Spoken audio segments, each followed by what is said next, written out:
Chapter 6 of Benazir Bhutto. Now President of Pakistan, and with Bhutto finally gone, Zia-ul-Haq set about his Islamization program in earnest. With no political party of his own, he created along with his cronies, the Sharif brothers, Nawaz and Shahbaz, the New Pakistan Muslim League. The most infamous of his fundamentalist edicts were the so-called Hudud ordinances of 1979. These were centered on Jinnah, laws concerning sexual intercourse between a man and woman who were not married. The ordinances regulated legal positions of adultery, prostitution, and rape. According to these new laws, a woman who had been raped could and often would be prosecuted for adultery. Punishments included public flogging, amputation, and in some cases, stoning to death. Thankfully, Pakistani doctors refused to perform the amputation, so this punishment at least found for few victims. The unusual way to describe such doing is medieval, but this is not really fair, for during the Middle Ages, Islam was surprisingly tolerant. The great medieval Muslim kingdoms of Andalusia and Sicily were known for their ecumenical spirit and thrived because of it. The intolerant and retrograde species of Islam enforced by Jia was more typical of Wahhabism, the puritanical sect that arose during the 18th century in what is now Saudi Arabia. It is probable that the intensification of Jia's program was prompted not merely by this personal piety, although that was genuine enough, but by the fall of the Shah of Iran in 1979.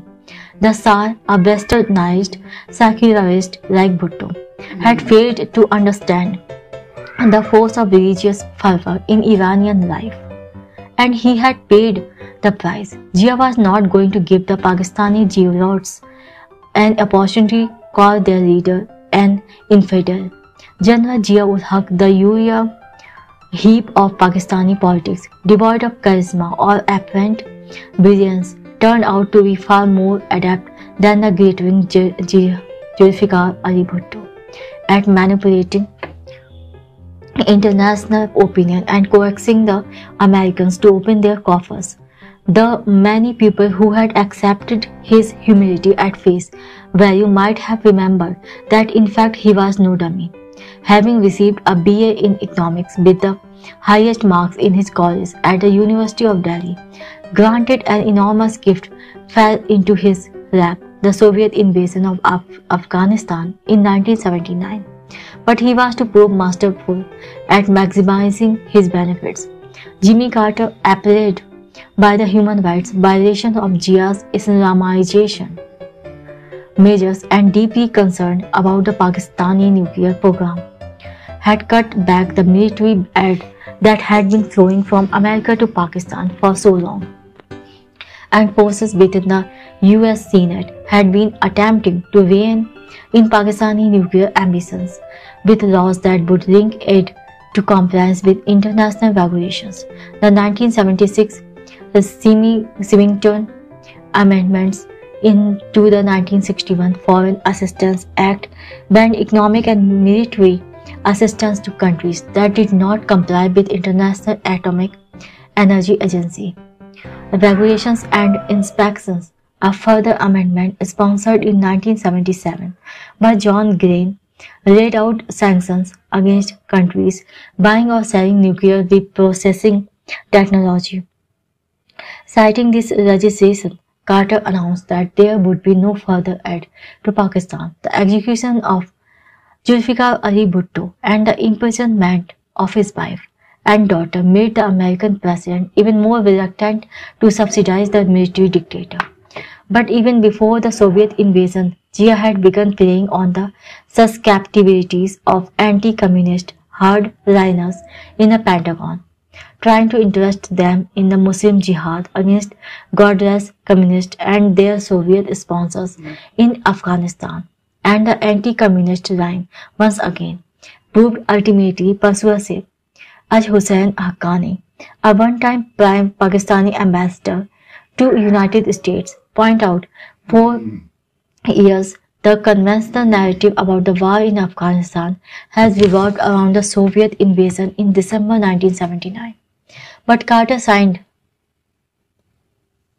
the first authorization to help the Mujahideen covertly on July 3, 1979, almost 6 months before the Soviet invaded Afghanistan.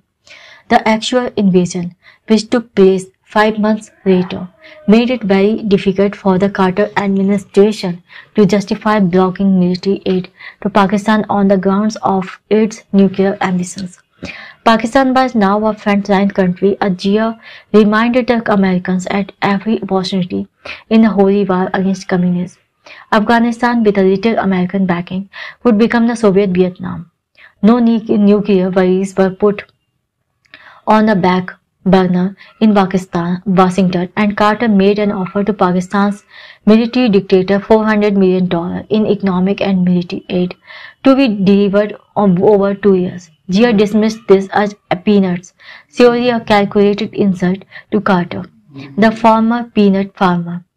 He could afford to hold out for more. Election season was underway in the United States, and things were looking very bad for Carter, with the staunch anti-communist Ronald Reagan poised in the wings, almost certain to take office after the 1980 election, and Zia did not have long to wait. With the accession of Reagan, who chose the hawkish Alexander Haig as his Secretary of State, and the equally avid anti-Soviet William Casey as CIA director, the dollars began flowing fast. Zia blandly informed the new administration that Pakistan has no intention of building a bomb, and Reagan elected to believe him. In June 1981, the State Department announced 6 years exemption for Pakistan from its Symington Amendment and a $3.2 billion military and economic aid program for the country's sponsorship of Mujahideen's crusade against the Soviets, masterminded by Pakistan's ISI, an agency that would grow exponentially under Zia, until, like the American CIA, it assumed a life of its own, independent of both government and military. There would be no hang-ups like the Symington and Greene Amendment to slow the works.